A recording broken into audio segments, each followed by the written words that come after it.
ایک ڈاکو تھا، اس کا کام ہی ڈاکہ ڈالنا تھا، اور ڈاکہ ڈالتے ڈالتے اس کو ایک زمانے کے بعد بڑھاپا آ گیا۔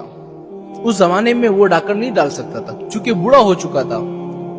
تو اس نے سوچا کہ چلو ایک اور طریقے سے ڈاکہ ڈالا جائے، تو اس نے ایک بزرگ کی شکل اختیار کر لی۔ اس نے صوفیانہ طور طریقہ اختیار کر لیا، ایک بڑا کرتا پہن لیا، ٹوپی اوڑھ لی اور ہاتھ میں تسبیح پکڑ لی، اور مسجد میں جا کر ایک کونے میں بیٹھ گیا اور عبادت کرنا شروع کر دی، وہ ذکر و اذکار و وظائف کرنا شروع کر دیے۔ وہ ہر وقت مسجد میں رہتا تھا، یہاں تک کہ لوگوں میں اس کی شہرت ہو گئی کہ یہاں پر ایک اللہ والے رہتے ہیں، اس لیے لوگ اس کے پاس آنے جانے لگے اور اس کو اللہ والا سمجھ کر ان کو تحائف اور ہدیہ دینے لگے، اور اس طرح اس نے روپے اور پیسہ کمانا شروع کر دیا۔ گویا اس نے ایک اور طریقے سے ڈاکہ ڈالنا شروع کر دیا، لوگوں کو لوٹنا شروع کر دیا۔ جب اس کا چرچا دور دور تک پھیل گیا تو ایک مرتبہ اس ڈاکو کے پاس دو آدمی آئے جو اللہ کو اور اللہ کی محبت کو پانا چاہتے تھے۔ انہوں نے ان سے بیعت کی درخواست کی اور بیعت ہو کر اس کی خدمت میں رہنا شروع کر دیا۔ اپنی اصلاح کرتے رہیں، وقتاً فوقتاً اصلاحی سوالات کرتے رہیں۔ اس پیر کو تو کچھ آتا نہیں تھا، لیکن وہ اللہ والوں کو کچھ کتابیں پڑھ کر اور دے کر اصلاحی نسخے نکال دیتا تھا اور ان کو بتا دیا کرتا تھا۔ وہ دو آدمی اس کو بزرگ سمجھ کر ان کی باتوں پر عمل کرتے تھے۔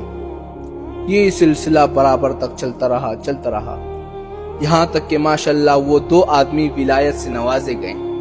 وہ دو آدمی بڑے بزرگ بن گئے اور بڑے اونچے مرتبے پر فائز ہو گئے، صاحب الکشف ہو گئے، کرامات والے ہو گئے۔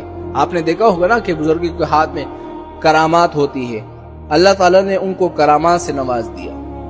ایک مرتبہ ان دونوں نے سوچا کہ اللہ تعالیٰ نے ہمیں اس بزرگ کی برکت سے یہ مقام عطا فرمایا، تو ہمیں دیکھنا چاہیے کہ ہمارے شیخ کا اللہ کے ہاں کیا مقام ہے۔ ان دونوں نے مراقبے میں بیٹھ کر اپنے شیخ کا مرتبہ دیکھنا چاہا تو بہت دور دور تک کوئی مقام نظر نہیں آیا۔ جب کوئی مقام نظر نہیں آیا تو بالآخر وہ دونوں شیخ سے بدظن ہونے کے بجائے آپس میں کہنے لگے کہ ہمارے شیخ تو بہت اونچے مقام کے ہیں، وہاں تک ہماری روحانی رسائی نہیں جا سکتی، اس لیے ہم کو شاید ان کا مقام نظر نہیں آیا۔ پھر فیصلہ کیا کہ چلو شیخ کے پاس چلے جاتے اور ان سے پوچھ لیتے۔ شیخ کے پاس آئے اور عرض کیا کہ حضرت ہم سے غلطی ہو گئی، ہم نے آپ کا مقام جاننے کے لیے مراقبے میں بیٹھ گئے تھے، لیکن دور دور تک ہمیں آپ کا مقام نظر نہیں آیا، آپ ہی بتا دیجئے کہ آپ کا کیا مقام ہے۔ یہ سن کر ڈاکو رونے لگا اور روتے روتے کہنے لگا کہ بھائی میرا کوئی مقام در حقیقت ہے ہی نہیں، میں اصل میں ڈاکو تھا اور بڑھاپے کی وجہ سے یہ کام نہ ہو سکا تو میں نے ڈاکہ ڈالنے کی نیت سے یہ ڈونگ رچا لیا، اور تم میری وجہ سے کوئی بلند مقام نہیں پائے، بلکہ تمہاری نیت اچھی تھی، سچی طلب کی وجہ سے تم یہ مقام پائے ہو، میری وجہ سے نہیں پائے۔ ان مریدوں نے جب یہ سنا انہوں نے اپنے شیخ کے لیے دعا کی کہ اے اللہ ایسا کیسے ہو سکتا ہے کہ جس کی وجہ سے ہمیں یہ مقام ملا اور وہ خود محروم رہے، لہٰذا اے اللہ اسے بھی اس مقام سے نواز دے۔ تو اللہ نے ان دونوں کی دعا کو قبول کر دیا۔